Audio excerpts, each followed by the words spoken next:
How to remove an email account from Thunderbird. First, open Thunderbird.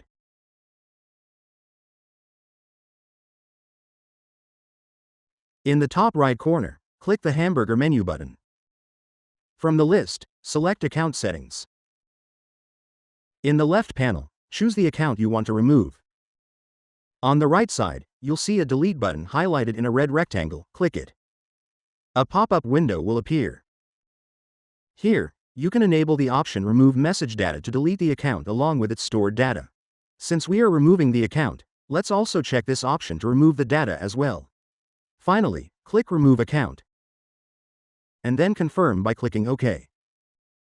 And that's it. That's how you can remove an email account from Thunderbird.